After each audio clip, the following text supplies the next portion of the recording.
It's so bizarre that she's like, wait, is somebody forcing him to do this? And now he's got some time. Are there terrorists that are like, you have to have a secret family or kill your girlfriend? What you find funny and I find funny are different. Oh, wow. Okay. Ooh. Oh, we doing that? Excuse me. Oh, okay. Well, there goes that secret, you know. Really? You're proud of that? That's like a thing? That's a violation that just kind of, it sits with me, you know? Man, you tripping. Wow. I don't think that you should be like this. Don't be such a nerd. I'm jonesing. And I think that is yucky. You're spot on, and that's what makes me cynical. Days like this, I really miss doing radio. Thanks for the warm fire and hot meal. Fill her up. You're listening to the Gas Digital Network.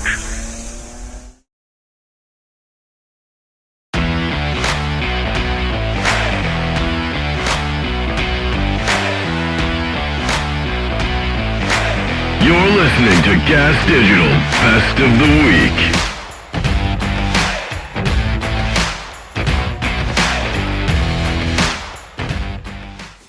Natural born killers, Legion of Skanks. Welcome to the club.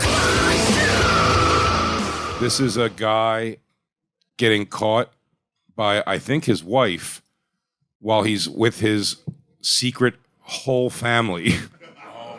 Multiple children and a thing. And this guy, here's what I love about this guy. Someone who's married to his wife had this happen.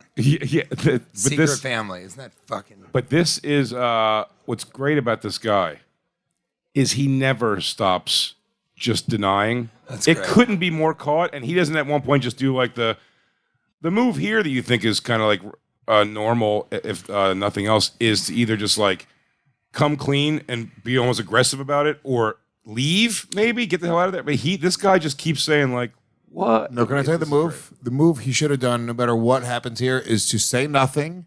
It's almost like when you get caught doing a crime, like you say nothing to the cops, dude. He needs to run in the opposite direction and figure out how much they know away from him. And that's such a more confusing thing. If he's silent and she caught him and he just like stops and then runs. Yeah. It's so bizarre that she's like, wait, is somebody forcing him to do this? And now he's got some time. Are there terrorists that are like, you have to have a secret family or fucking kill your girlfriend?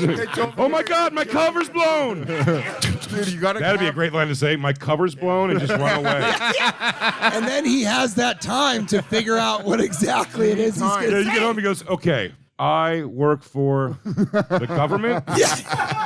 And the family is they're not really my family. I'm just here on a mission. He's like, no, that won't work. I think even CIA made me create these children because I'm like a super cyborg person.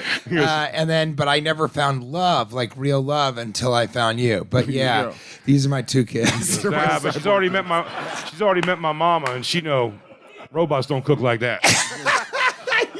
All right, babe. You found my lab baby. I didn't tell you about the lab baby. Because when you're caught, it's like how much do they know? Well, what you need when you have two families, what you need is somebody to keep your two families apart, and that's why you need a third family. The family that knows everything, exclusively assigned. But they know everything. Keep your two families apart. You've raised them to understand that you have two secret families. And you tell that family the whole backstory you need if ever you get caught. So they're like, do you have a second secret family? And you're like, hold on a second. I can explain. Third family? Come on in. He goes, little Kyle, I'm going to be honest. I love you to death, but I'm going to have to kick you in the chest if Denise rolls up. And he's like, I understand that's how I've been raised. He's like, yeah, no, you trained us for this. Yeah. He's in a situation where his life is falling apart. It's all in a moment. It's and all he's got to, on his feet, come up with some story that makes it okay. Oh my God. I think at one point in there, he was like, I knew I should have taken those classes at Upright Citizens Brigade. God damn it! She goes, there was a Groupon for it, motherfucker. Goes, this your family? Yes, and? She goes, you good, motherfucker? He goes, level 4. That's amazing. I'm going to leave on that one, to tell you the truth. Great. TJ Mo, everybody. Check out his special on YouTube. Thank you. The legend. We'll be seeing him at Skank Fest this year. Hey, guys.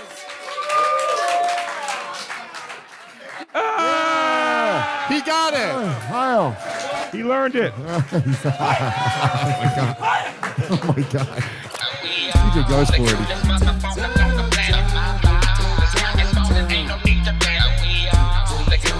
We was having this conversation before. Have any of you guys ever played the race card? No. Yeah? Okay.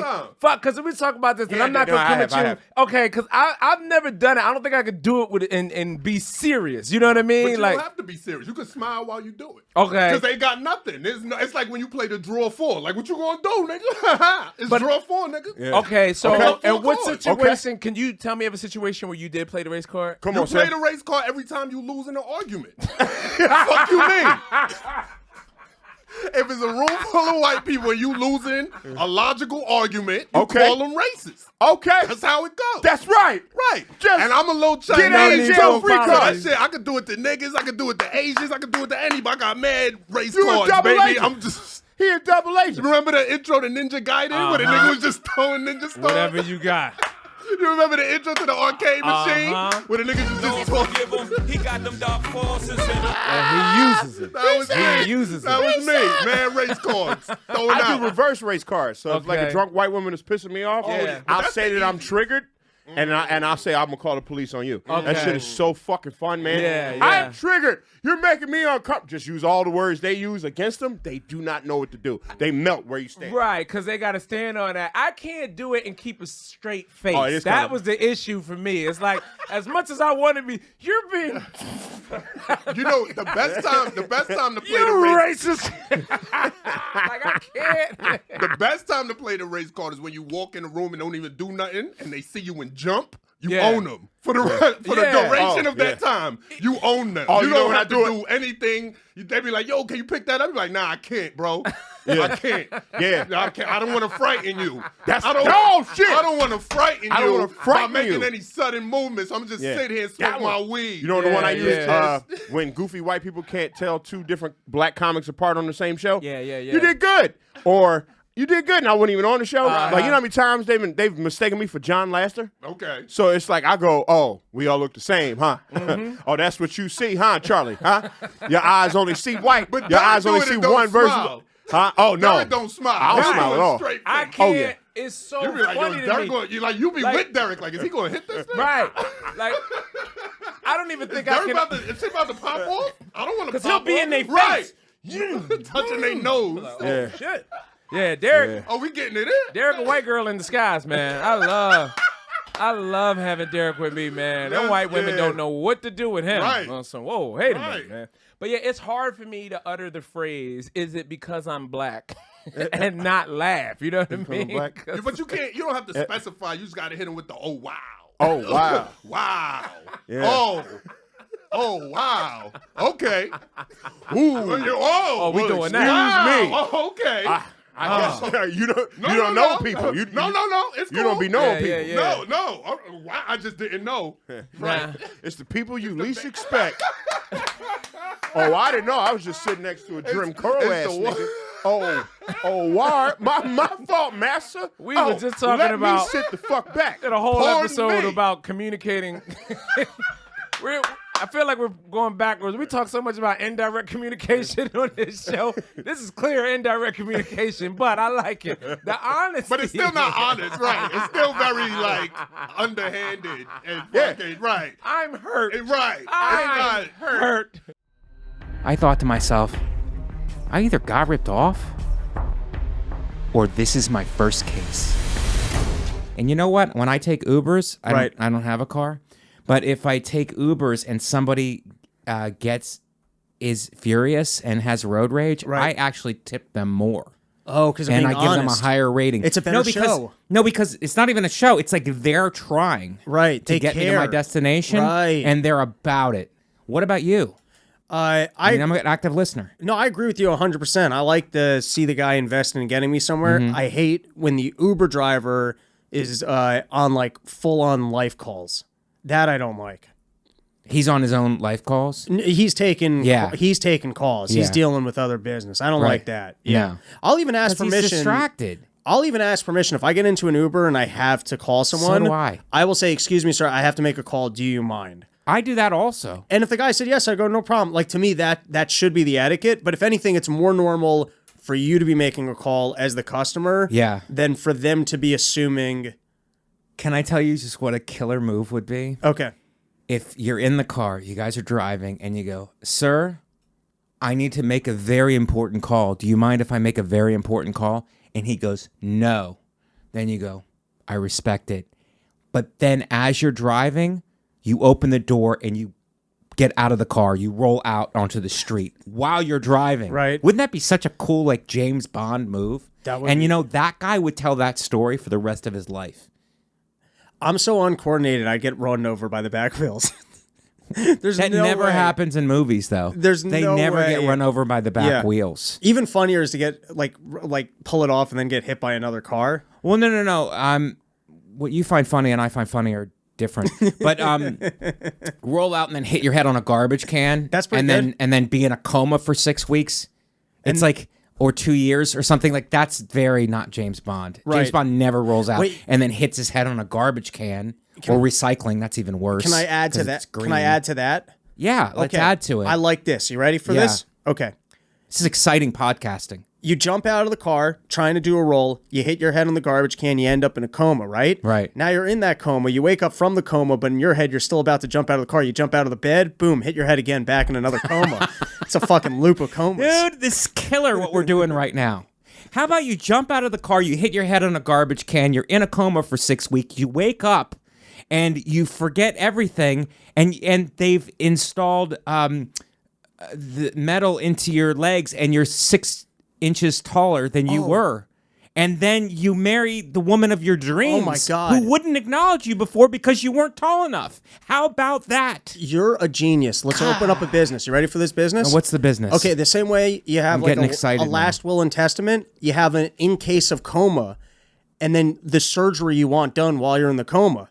Because if I'm going to be in a coma, like, just take my life savings, do the leg thing, Right. get me a longer penis, whatever you can do, fix Right. my nipples. Everybody maybe, wants that, Maybe though. the hemorrhoids out. Yes. You know what I mean? Like, if Yeah. you can wake up from a coma rejuvenated, 6 inches taller, longer penis, no hemorrhoids, that's a new lease on life. How about they add a suspicious mole?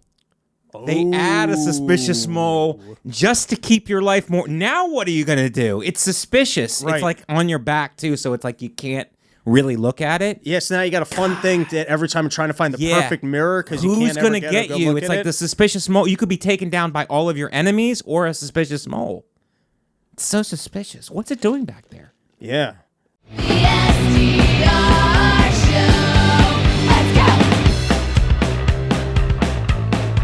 And by the way, I immediately knew it was you and the Masked Singer, just so you know. I mean, it was pretty obvious. Was it my knees? That's what It that was- stupid woman from this is like, at one point they may, I don't know what they keep, what they cut out or whatever. Who's the one from Pussycat Dolls? Nicole Nicole. something. And she goes, I think it's Iggy Pop. I could tell by his knees. And I'm in my head. I'm going, wait a minute. When did you see Iggy Pop's knees, Nicole? And not you only would that, you've seen them recognize so much. You've seen them so much that you have that's definitely his knees. His knees. He's never not wore just full jeans on stage. How do you know what his goddamn knees look like? If he's banging Iggy Pop, then that's the story. That's terrific. I will start watching The Masked Singer because of that. They should advertise that. Other than the knees, did you enjoy the experience? Hated it. Oh, there we go. There's the knees. Those are the knees. Those are Wow, Iggy you know what? Pop knees. Those are Iggy Pop's knees like I've ever seen them. Oh, you recognize them too? Well, Just stick first for of life. all, they showed me a picture of the mask and they said, how do you feel about being the doll? I said, it's kind of cool. I think it's clearly a twisted sister, but fine. Then I get to the fitting and I've got Gayle King's body for some reason. I don't know what she was doing for a body while I was on the show. It is a nightmarish experience. And I don't think they show you how impossibly difficult it is to operate. You're in like a sensory deprivation chamber, Right. essentially. You've got inner ears in there, but you can't hear anybody. Only the people who talk to you in your ears, so you can't hear anybody out there. You're looking through a thin visor. It sounds terrible inside that thing. And and then I'm wearing 6-inch heels, which wasn't. I didn't when I said I was cool wearing them, but I didn't realize I wasn't gonna be able to see my feet as I walked around. I'm used to seeing my feet, so it was really a nasty, bad experience. I won't get into details, but me and the production people didn't get along very well. Well, I also imagine it's fucking hot as hell in that thing. It's got to be miserable. You've got tons you've got so many layers on you. And you know what? The backstage crew, the costume people, they all try to be really considerate. They give you breaks. They're putting fans on you. They really are. I just found the production people to be, we were treated a bit like cattle. Mm-hmm. And there was and that's just too difficult conditions for me to work in, to be ignored or people not appreciating the fact that you've got a gap like this all around the edge of the stage, and I'm wearing heels that are this narrow, and I have to cross it, and they're saying step, just lift my feet up and step, and then I have to perform with this gap all around the stage, and I literally had to go ballistic to get that filled in. I mean, it was just everything was they call me a diva. I said, well, it's in the name.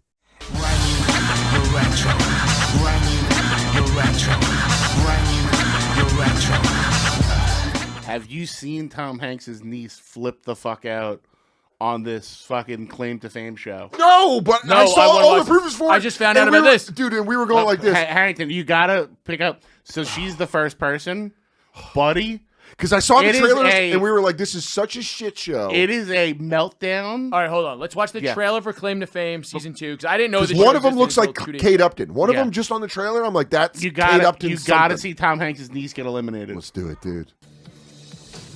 I think your celebrity relative is Tom Hanks. Well, let's find out if you're right. Well, I hope no one figures out who my dad is. Yeah. Hey, no one knows who my dad is either. That's crazy that he figured that out. He was correct. Congratulations, Hugo. Why is she so sad, dude? Your fucking uncle's Forrest Gump. It is Tom Hanks. Yeah. You get the same amount of money no matter what. You get so much free Toy Story swag. That's a freaking poster of freaking Forrest Gump. Are you kidding me? She's screaming. Why a bench? There's literally no reference to benches on any other movie. Even Gabriel found that out. He's not even like smart. Oh, damn. That's cold. I didn't even get to do any challenges. Oh, buddy, Oh. I did not have that level of drama for the first guess off on my Claim to Fame bingo card. Okay. I don't deserve this. I should have more camera time.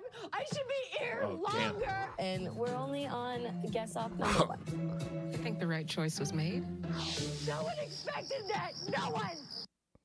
Damn. I deserve more camera time is so because in her head she's going, whoever I'm related to is so much more famous. Yeah, she's doing the fame math where she's like, I got the ace in the hole. Yeah. I definitely have the most famous person, and she did not see herself getting eliminated first. Oh my god! But in reality, if you're related to the most famous person, you're probably gonna be the easiest to pick out. Because they're the biggest one, and they're gonna have the clues. Everybody's that everyone gonna know knows. the references. If you have like, what if she would have sold out Tom Hanks when she got kicked out? She goes, and he's at Jeffrey Epstein's island doing adrenochrome. That's where he got COVID. No one's talking about it. Him and Bill Gates woke me up in the middle of the night. I used to have to do nude dances for all of them in their hoods.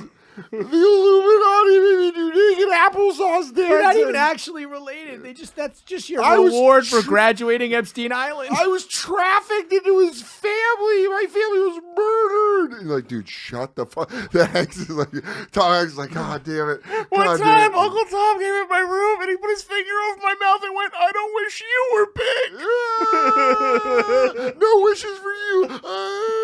Dude, that's so. The thought of him being like, wait, what's happening? Because he's got his finger in the hole that is Chet Hanks. Yeah, it's like that cartoon where they keep putting their. He's just putting out fires. He's like, ah! He's And something else. The most likable man on the planet has the most hateable family. He's running like Woody with his arms over his head. Yeah, it's just like it's just like it's a Scooby-Doo monster doorway situation. Like you never know what's gonna happen.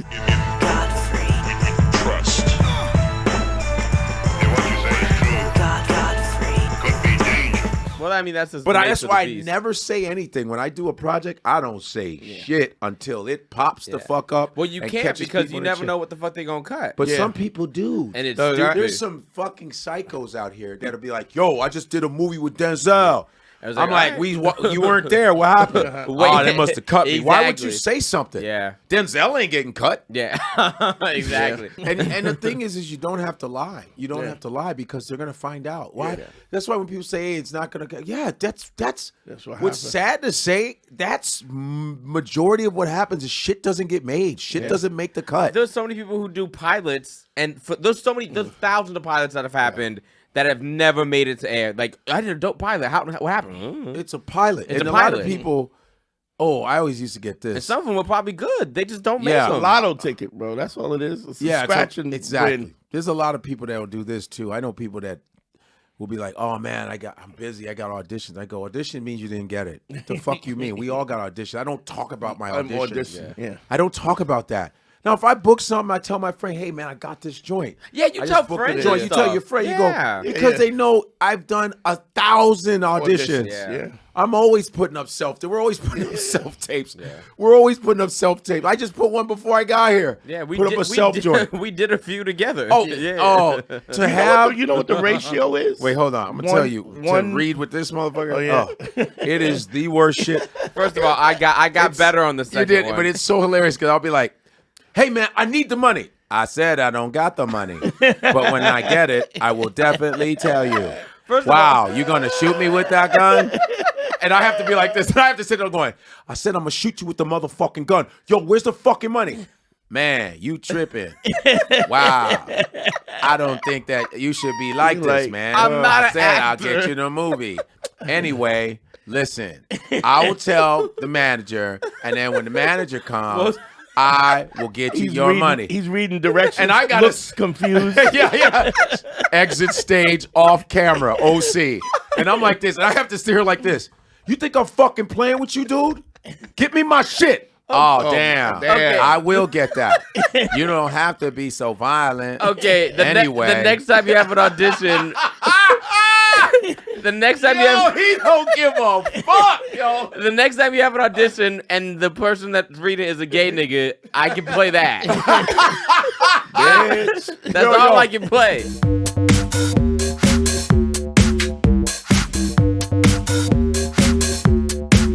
When I lived in Los Angeles, and I was up and coming, I was at the Comedy Store, that's where I got my feet wet, that's where I grew up, and I had a day job to support comedy because I was started off there as a waitress, and then I quit waitressing and did comedy at night, and then I got a day job, so I sold fitness equipment. So one day I'm stuck in traffic, it's horrible, getting to because I lived in Hollywood and I was driving to the Valley, and it was just like a horrible traffic day, and I was about 20 minutes late opening the store. And there was this tall, pretty blonde lady and her trainer waiting outside. And I was like, oh my God, I'm so sorry. It was just, I think there was an accident or something. Getting in the Valley is really hard anyway. So she's like, no problem. We need to get some, want to get this binge and get some stuff. So I ring her up and I'm not paying attention to the name. Her name is Bryn Hartman. And I ring it up. I said, you know what? She goes, can I get this delivered today? And I said, no. I go, you know what? I'll deliver it to you. I go, I get off at 7. I'll bring it over to your house. Give me and I'll bring it over and drop it off for you. So I pull up in front of the gate and I buzz the gate. And she goes, oh, bring it around back. My husband will meet you outside. And so I pull around the back. I pull up to the little driveways on the side were very small, but because everything else out in the garage, out walks Phil Hartman. And I was like, holy shit, Phil Hartman. I'm like, and it's connecting. And this is when Rogan was on news radio. That was the big show. And I was like, oh my God. And he shakes my hand. Such a doll. What a beautiful light he was. And his wife was just trash. But anyway, God bless her. And all of a sudden I kept feeling this negative fucking energy. And all I could hear was get out of this place now, duck and run. I'm like, you have those little fights in your head with the voices. And I'm like, but tell him you're friends with Rogan and you work at the Comedy Store. You're a comedian. Tell him. And all I kept feeling was something pulling on me to get out of there quick. And I was like, so I didn't say anything to him. Shook his hand. They gave me some cash. I said, thank you. So I go, no, I don't need anything. I'm just going home. And then I didn't think anything of it. Well, then one night I went to bed and I'm sleeping. And in the dream, I'm on that street in front of their house, but it's not registering in my head in reality of it. So I'm standing there and there's like an ambulance and there's fire trucks and it's early, wee hours of the morning. So it's still dark and the sirens are going, people are running around and I'm holding these 2 kids and I'm hugging them. And I said, it's going to be okay. You're going to live with your aunt. Don't worry. Your aunt's going to take care of you. And then she came up and they went with her and they went to the ambulance to make sure they were okay. And then I woke up and I got out of my bed and I walked through my living room to go in the kitchen to make coffee. And I was like, that was a heavy dream. Like, what the fuck was that? And I couldn't figure it out. And I turned on the TV and I sit down to drink coffee. And on the news is that scene. And I couldn't even breathe. I'm like, I was just there. And they said the kids are going with their aunt. Everything I saw in the dream and then talked about was happening on the news when I got up. Like breaking news, Phil Hartman killed and wife murder suicide. And everything's flying in my head and I'm panicked. And I was like I didn't know what to do. Like that was I never told anybody. I told Cindy. Now I'm telling everybody. Well, there goes that secret, But that was so creepy.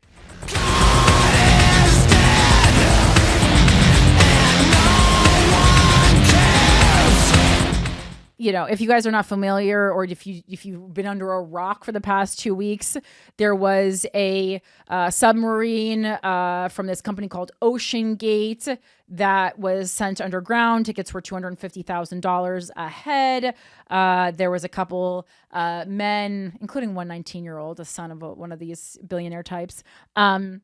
They were underground. They were set to go and on an excursion where they would be able to look at the actual real sunken pieces of the Titanic, which are still underwater because they can't get them up. And this Ocean Gate had gone on a couple similar missions previously and successfully. So it's not like this was the first time that would ever do it, that they were ever doing it. Some people have survived this actual journey. But what was more disturbing was like, as the submarine was missing, because that's the first time we kind of heard about it, and everyone being so disgusting online about how if you have $250,000 to go explore the remains of the Titanic, that you deserve to die. And I just thought that was honestly pretty gross. And I talked to some other comedian friends of mine, to see if I was just being a little pussy ass bitch in my old age. It just felt, I think you can joke about pretty much anything. And of course, I think you can still joke about this, but just like the callousness with which people were discussing it as if you having like an exorbitant amount of money and being able to do something like this means that you should die a horrific and I'm sure extremely scary death. Like, I just don't think that's so. And I gotta be honest, with all the things that you can do with $250,000, I thought exploring the remains of the Titanic was kind of a cool, interesting thing to do. Like, what do you want them to do? Buy Maseratis? Like, I don't know. I just think of like all the wasteful and stupid things that people do with money. Number one, I fully believe that if you earn the money, like, you are allowed to do with that money whatever you want, and it doesn't matter what the rest of the world thinks of it. That's what we fucking signed up for with capitalism. But then also, number two, I also think that I don't know, I thought it was like historical.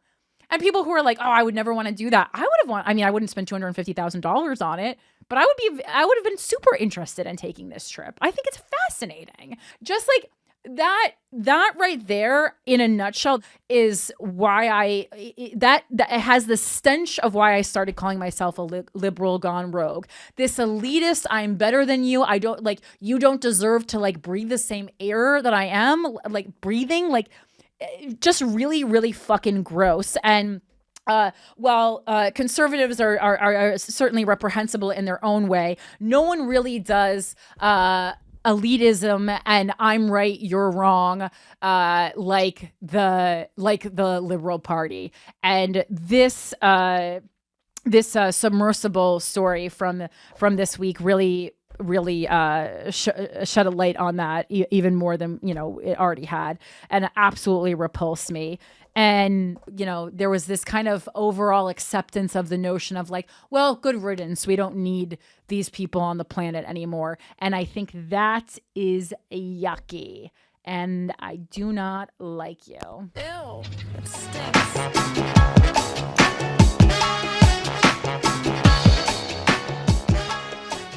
And I do think part of it is that the incentives of government just kind of line up so that if you're advocating expanding the power, everybody around you is making a lot more money. Yes. And if you're advocating reducing or limiting the power, everyone around you is making less money. Yeah, I think you're spot on. I do think the money narrative has truth to it. But as I've sort of gone deep into this, I have to admit that I think the money account is accurate but incomplete. There is this psychological masturbation of just the raw exercise of hard power itself that is its own draw, apart, entirely independent of the money itself. But part of what's going on is I see this even when I get my briefings, right, in terms of my preparation to be president. There's a certain class of people who almost get off a little bit in talking about B-16 bombers and B-2s and F-16s and the difference between a Javelin and an AT-4. And it's like, these are terms and that's fine. But the point I'm making is a slightly different one. There's a certain human guttural response when it comes to just like the raw exercise of hard power, especially for those who don't feel strong within, to substitute their absence of the strength within for projecting strength without. It's like the classic bully syndrome, but written on a national scale. And I think that if you want to get close to the flame of what's going on, I think that's even a more powerful human, guttural, instinctual, hardwired, evolutionarily, and DNA and woven instinct than even the money, though I think the money plays a role in it. But either way, come back to what you and I were talking about. I do think it's going to take somebody who's from the outside, member of a different generation, to be able to not only call that out, not seeking to be a commentator here, but to be able to lead us to something, to an affirmative alternative vision. Because simply complaining about this, the existing establishment, pro-war establishment, bears some analogies to the frustrations I was just expressing to you about many of my fellow contenders in the GOP who read a line from Woke Inc., put it in their teleprompter, call it a speech, and then are railing about wokeness. That's going to only get us so far. And there is something about human nature, too, that responds to a certain form of railing more than it instinctually in the short term responds to an actual affirmative vision, because that requires us to do work. And listeners as human beings don't like, it's not anyone's fault, it's just how we're wired. We want to preserve our caloric usage in our brain for something else. And so we'd rather respond to the thing that requires us to mentally spend less energy. But in the long run, that's what makes us different from animals, is that we do override our evolutionary instincts with what Lincoln called the better angels of our nature. And I believe that to be true. But I think that's what we're going to have to appeal to say, okay, we're not just railing against wokeness or the pro-war establishment or whatever. Like there's a time and place for that. But here's an affirmative vision of our own. That's what we're running to.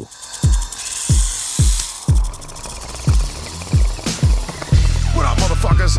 It's the Real Ass Podcast. Well, I was But that going to was make that it. point before about we sort of got distracted about the Amish. It's like they probably, in terms of like emotional fulfillment and in terms of like psychological well-being, I bet you there's a way less like psychosis and like crazy shit in those communities because the amount of time you're spent with your thoughts and just thinking like society is designed to distract us from our thoughts, right? Back in the day, we can remember this 20 years ago, you go take a shit, you sit there for 10 minutes and you're thinking about your life. You're Yes. thinking about yourself. You're thinking about how you could improve yourself. You maybe come up with a decision or an idea in that moment. we don't really ever have that meditative state, right? You're When I work, practicing conversations for later because you might be autistic and you're bad at social interactions. I'm but it's working true. on it. Now we're constantly distracted with our phones. There's a million different channels. There's a million different streaming services. If I want to be distracted and not think about how to better myself, it is very easy to do that. And it's more enjoyable. Those hard truths, to look at yourself in the mirror and go like, I am doing fucked up shit and I need to fix myself. It's so nice to be able to just, I don't even have to think about it. I can just scroll and feel like the man. People are liking my shit. Yep. I get to feel like I'm doing great things. Yep. I get the accolades that I'm contributing to society when you're doing absolutely nothing. Nothing. You're doing nothing. You're not bettering yourself. You're not bettering anybody else. You're not doing anything for anybody. You're just breathing and consuming, and you're creating an algorithm so billionaires can become even richer. And you're contributing to that. And that, if that's what you contribute to society, is you're part of an algorithm, and that's all you're doing, I think you're fucked.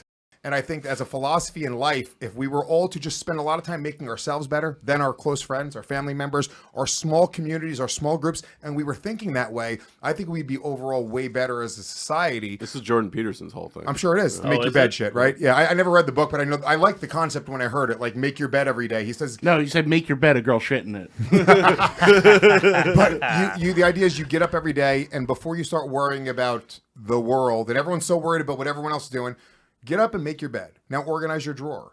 Now fucking go and clean your fucking bathroom and groom yourself and make yourself better. Get a workout in. By the time you get there, where you really are looking at yourself and fixing yourself, you're not going to have the time to think about some asshole on the internet and what his opinion is on trannies reading in libraries. You're not going to give a fuck. I was wondering, I wonder if in Amish communities, if they have trans people. I highly doubt it. Probably not. No, It probably hasn't even gotten to them. They don't even know about it yet. Yeah. My question with the Amish, is it like other communities with inbreeding? They inbreed quite a lot. Do they? Yeah, I would imagine there's a lot of issues with... Well, it's a small community. You got to fuck Yeah, with somebody. coming out all messed up. Or if there's certain... Because, don't they say all the royals have that one blood problem? Yes. Yeah, a lot of Orthodox communities, too.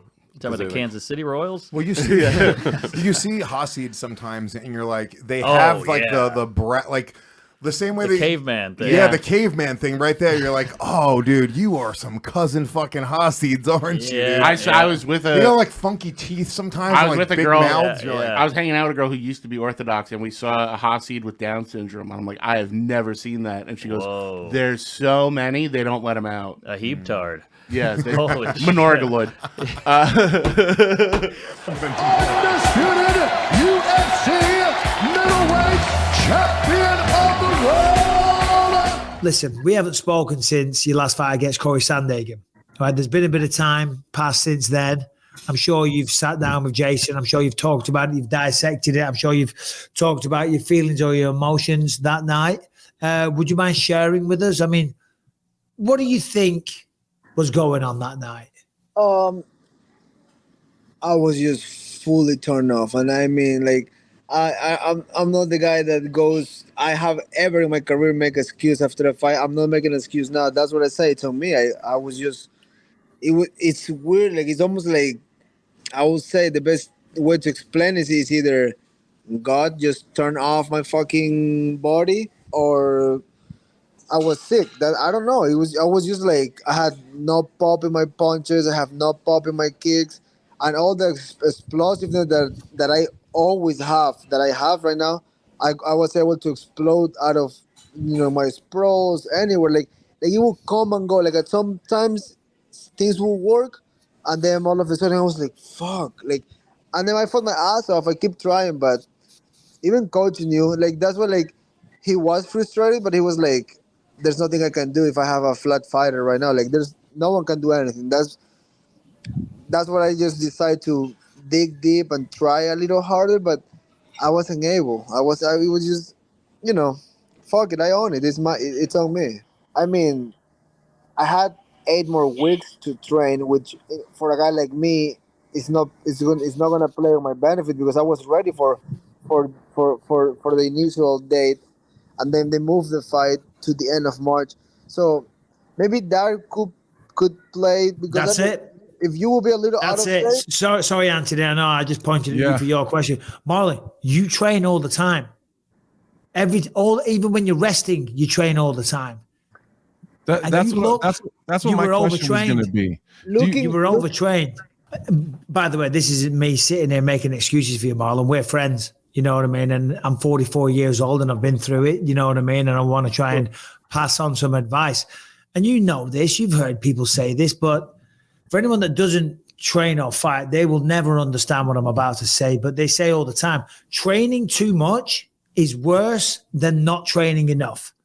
But I don't need to say this because I guarantee Jason Prillo said it to you a million times because he used to tell me all the time, Mike, it takes confidence to take a day off.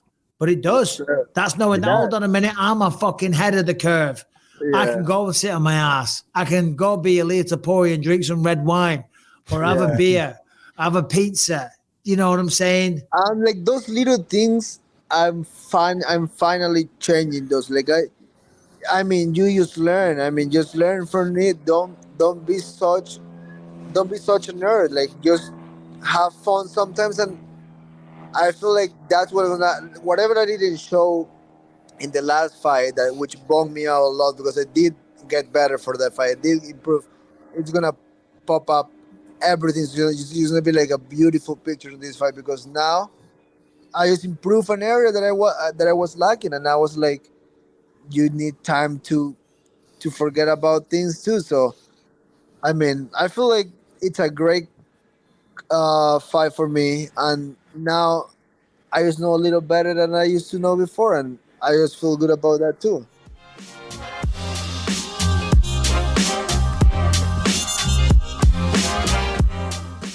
Well, what I see is that a lot of times, you know, what happens is when you lose, it's one of the most uncomfortable things to take a look at.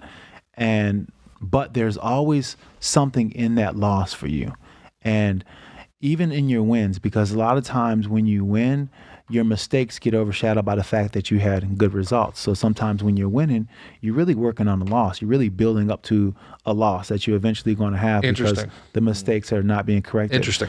So when you lose, it's an opportunity to correct those mistakes. And you have to be able to sit with that pain, sit with that uncomfortable feeling. And what I've seen that guys like Charles Oliveira, like Dustin Poirier, like these guys, they're very good sportsmen after they lose. They go in there, they congratulate, they say, hey, you know, you got me, you're the better man at night. And there's a correlation they own it. And once you own it, it loses its power, and then it becomes a lesson for you to use. And depending on how much you're able to pull out of your ego is going to depend on how much you can grow from the experience. But a lot of times with the fight game in general, or with anything like, you know, where you're in a competition like this, you know, the ego's high. The ego's high, and sometimes admitting that you just got your ass whooped is something hard for the ego to admit. Sure, especially with the most alpha man on the planet. Exactly, because the thing that I always hated about losing is the fact that if the referee wasn't there, that man could have killed me. He could have taken my life. And I just felt violated. You know, that's a violation that just kind of, it sits with me, you know? And for me, that's something that would wake me up in the middle of the night and be like, yo, you know what? It's 4:30, but I'm gonna get this running, even though I told myself I was gonna wake up at 6 and do it because I'm feeling it right now. That's an incredible perspective. I've never heard that before. But it's so true. Yeah. If that referee didn't pull that man off you, that would have been it. That would have been it. He would have killed me. I mean, luckily for you, it didn't happen very often. Yeah. but when it happened, I was like, dude, I just felt, it's just a shame. Like I just felt like, you know, like I just been violated, and I couldn't wash that feeling off me. Wow, that's an internal drive right there. Yeah, I always say if it was fights to the death, that I'd be undefeated, but I would have lost one. One time I would have got killed. Yeah. I always say if there was, you know, unlimited strikes, I would have never struck out. So, you know, I couldn't agree with you more.